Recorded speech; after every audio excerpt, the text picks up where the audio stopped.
Après plusieurs années à entendre parler des salles de Location-Based VR, les salles de VR qu'on a des très grands environnements dans lesquels on peut marcher librement, on en a finalement une à Montréal avec Zero Latency Montréal. Ce ne sont pas les seuls sur le marché à offrir ce genre d'expérience-là, devant compétitionner avec The Void que j'ai eu la chance d'essayer l'année passée, mais on a été invité au lancement de Zero Latency Montréal, on a parlé avec les gens là-bas, on a essayé les scénarios et on est maintenant prêt à vous donner nos impressions.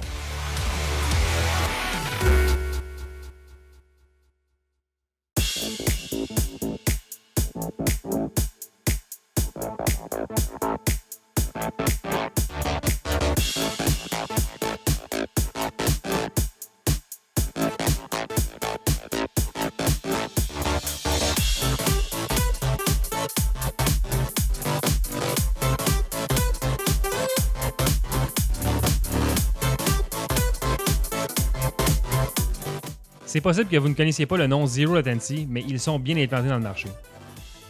La première salle de Zero Latency a vu le jour à Melbourne, en Australie, en 2015, et avec l'ouverture de celle de Montréal, c'est maintenant 39 salles, et Montréal a la distinction d'être leur première salle francophone. Toutes les instructions et le dialogue lors des scénarios sont traduits et c'est fort apprécié.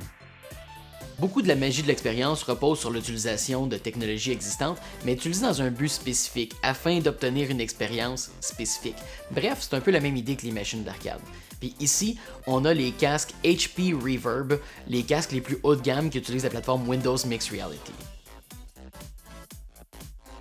En frais de manette, on a un assez imposant fusil d'assaut qui intègre la manette classique Windows Mixed Reality pour le tracking, mais qui offre ses propres boutons additionnels spécifiques à Zero Latency. Additionnellement, on a un casque d'écoute avec micro qui permet de communiquer avec notre équipe et au maître de jeu de communiquer avec nous. Et comme d'autres expériences du genre, on a un backpack qui contient l'ordinateur et qui s'occupe de faire le rendu de tout ce qui est projeté dans le casque. Et puisque c'est en groupe, s'occuper de relayer et récupérer l'information du serveur qui orchestre l'expérience. Bref, Zero Latency utilise des technologies qui ont fait leurs preuves et ensuite ils peuvent s'occuper de créer ce qui compte, le contenu. Et clairement, on profite du fait que la compagnie roule depuis 4 ans à ce niveau-là, avec 4 jeux expérience disponibles à notre visite. Tous les jeux se font jusqu'à 8 joueurs en même temps, et il y en a vraiment pour tous les goûts. On a donc Zombie Survival, le quasi-obligatoire jeu de zombies, dans lequel on est pris dans un fort avec notre équipe et avec laquelle on va devoir coopérer pour survivre.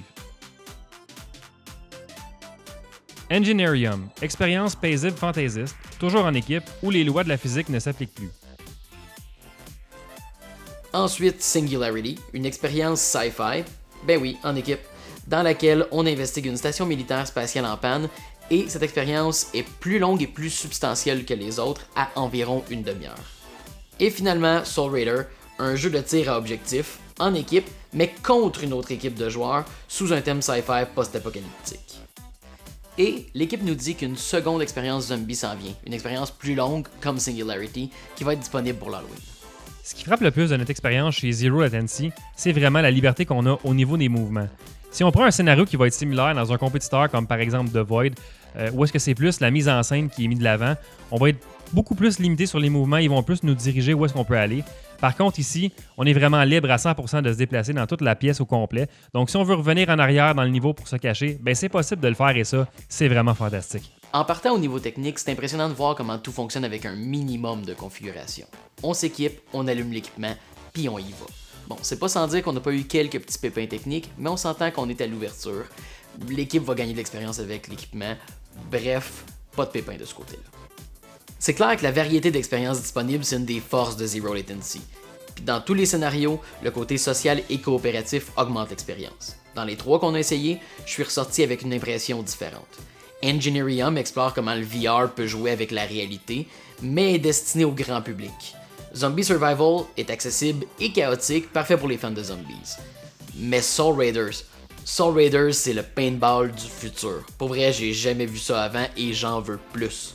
C'est cliché de dire que les gamers vont triper, mais pour vrai, c'est clair que si vous êtes un tant soit peu compétitif, vous allez accrocher. On aurait plus à dire, mais on y reviendra dans une prochaine vidéo, mais il y a une chose qui est très claire. C'est pas une expérience que vous pouvez avoir à la maison, ça vaut le déplacement. Si vous voulez essayer ça par vous-même, c'est possible de le faire, c'est ouvert au public depuis le 1er septembre et c'est très accessible tout près du métro Jean Talon. Chaque expérience commence avec un briefing et l'habillage, environ 15 minutes, et ensuite l'expérience elle-même dure autour de 30 minutes, pour 52$ plus taxes par personne. Plusieurs combos sont offerts, car certains scénarios ne durent que 15 minutes, donc votre 52$ vous donnera droit à 2 expériences.